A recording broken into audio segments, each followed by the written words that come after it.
Hi guys, it's Allie with Allie Answers. I hope that you're having a fantastic day. If this is your first time watching one of my videos, then welcome. And if you've been here before, welcome back. I'm a private pay geriatric care manager and I share my tips and tricks for free right here on YouTube. And if you're like me and you have seen seniors who are sick, who are at the end of their life and who their body is just falling apart, or maybe they have dementia and you're thinking, this is not how I want to go. This is not how I want the end of my days to be. Then that is what we're talking about today. I have a lot of people that ask me advice about the choices that I am making based on my experiences, based on what I've seen. And I've done a lot of research. Is this my specialty? It is not. Feel free to do your own research. Make sure that you speak to your own medical provider, especially in relation to any medication.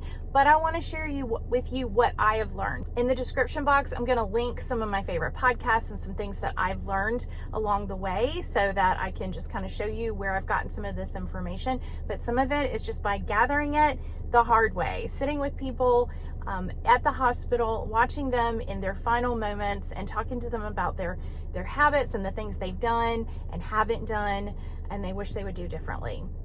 I think most of us want to be as healthy as possible, and I am all about living your life. I am never going to give up candy. I just don't see that ever happening. But there are certain changes that I've made in my lifestyle, and one of the reasons is watching what it's done to other people. My first tip is diphenhydramine. I've actually talked about this before, but I avoid diphenhydramine. It's in Benadryl, it's in Tylenol PM, Advil PM, it's in a lot of sleep aids. And it is a medication that is known to cause dementia, especially if you use it a lot. And I personally had this experience where I had a doctor say to me after I'd had my son, he was about 9 months old, he was sleeping through the night, and I just told him, I said, I feel like I'm losing my mind. I feel like I have dementia like our clients do. And he looked at me and he said, you're not taking Tylenol PM, are you? And I was taking it because I needed something to help me sleep. And it made me foggy. It made me forgetful. It made me feel like I was losing my mind. So that is the first and most important advice I have. There are more and more studies coming out that this is a harmful drug, that it's something that we should not be taking if we can avoid it. But I found out about this like 17 years ago. This doctor told me that. Secondly, while there is some conflicting research out there, and I am not here to judge because whatever you do is fine, I don't drink alcohol. There are more recent studies saying that alcohol in any amount is bad for our body, is poison. I'm not going to do anything that is going to be hard on my brain. My brain needs to work for my entire life. It is the master computer for my body, and I want it to work as well as possible. I'm just not willing to take any chances that alcohol or drugs are going to damage my brain in any way. If you're like me and you grew up in the 70s and the 80s and the 90s, then you are all about having a low-fat diet. But now we know that your brain needs healthy fat. So if you are eating a low-fat diet still, please stop. Please eat healthy fats, avocados, olive oil, things like that. When you eat a low-fat item, an item that is processed, they have filled it full of ingredients that are unhealthy. Not just sugar, but extra ingredients and fillers and emulsifiers that are not good for us, that are artificial, and we don't need them in our body. So instead of our body freaking out and trying to filter this stuff out, then we need to skip that and stick to whole foods as much as possible. I'm probably a lot like you. I enjoy fast food sometimes. Every once in a while, I need a milkshake. But if you can make the best decisions for your body 80% of the time, then 20% of the time to me is fine. You may not be aware of this, but your medical insurance may cover a nutritionist. It's a fantastic idea to sit down, go over what you're eating, and look at healthy options. Maybe you're doing most things right, but there are a couple little tweaks or some things that could make things better for you, maybe make it easier for you to control your weight. I say this with absolutely no judgment. I have dealt with weight issues for the majority of my adult life, but it is a just standard fact that when you have a lot of extra weight on your body, that it is not good for us. Carrying extra weight increases our chances of being type 2 diabetic, and those two things work together. Unfortunately, I've seen so many people that have dealt with some cataclysmic strokes and heart attacks because of their diabetes and being overweight. Now, you may say diabetes, that's about sugar. How is that going to affect my heart? When we are diabetic, it negatively impacts our vascular health, our veins, our arteries, the way that we get our oxygen to our brain. All of those things are connected. If you have uncontrolled diabetes, you are more likely to have dementia. If you go into any assisted living in the United States and go to their memory care, you will find that a huge percentage of those folks have diabetes. Over the years, they have changed the nutritional guidelines several times, and we went from eating low-fat diet to now really people being encouraged to eat plenty of protein.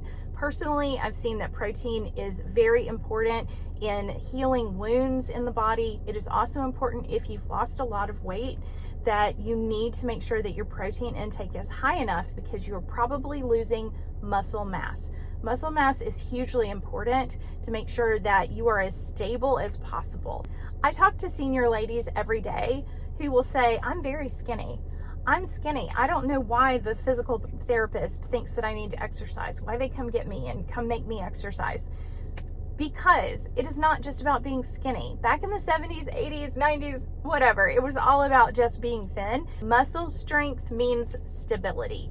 And obviously, we want to make sure that we are not falling. Now, along those lines, I am going to link the podcast down below, but there is a lot of research now to say that one of the things that kills so many women at the end of their life is a fracture of the hip, fracture of the leg bone.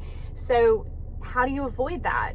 Well, it's really important that you maintain bone density. You can get a bone density test even when you're young, but most people won't even have one until they're 65. Research is showing that our bone density kind of peaks around the age of 30, 35, and then starts to go downhill. So by the time we get a bone density test, it's really just telling us how bad things are. And there are people that have fallen and broken hips, but I've also been with people who have been standing there and a bone broke and they fell. I mean, that can happen. Sometimes people are like, oh, they fell and broke their hip. Maybe they did, or maybe their hip just fractured. This is in no way to blame anyone for any illness that they have, but I think that it's important that we all do everything that we can do, control the controllables, the stuff we can't control, whatever. But we need to control the controllables. Check out the podcast that I have linked below in the description box. The doctor goes into all kinds of great things that you can do to increase your bone density and explains the statistics of why it's so important to keep that bone density. So if your doctor has prescribed medication for you to take either monthly or sometimes they're yearly or biannually, then you need to keep taking that medicine. That's going to increase their bone strength. Now, if I had a time machine, I would tell them to lift weights and to keep walking and stay mobile as long as possible. And some of us sit in the car a lot because of work, or we sit in an office. So then we have to work extra hard to be active when we're not. Finally, protect your head. There are studies now showing that even children who've hit their heads when they're younger are more likely to have dementia when they age. I personally have been hit in the head a couple times, so it is very important that I protect my head. Not only wearing a helmet if I'm going to go biking or skating or anything like that, or go, being active outside on any kind of wheeled equipment. A lot of people are on these scooters and these electric bikes, and they're not wearing helmets. They are seeing so many really bad injuries in the hospital right now because of that. But even if you have an injury, a head injury, and you recover and you're fine and you didn't break your shoulder bones, then the damage that you did by hitting your head can come back to bite you later in the form of dementia. Protect your head.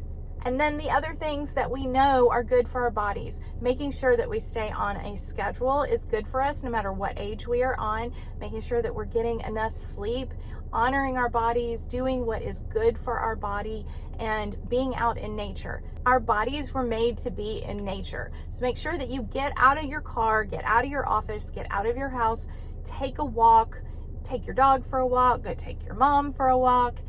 Get outside, get some sunshine in your eyeballs. It's good for you. I want you to have a long and healthy life. There are a lot of great YouTubers out there who tell us how to be healthier, and there are some wonderful podcasts as well. So do your own research, talk to your healthcare providers, and get out there and be as healthy as you can be so that you can live your life to the fullest. I appreciate you and everything that you're doing for the seniors in your life. I hope that you have a great day. Bye-bye.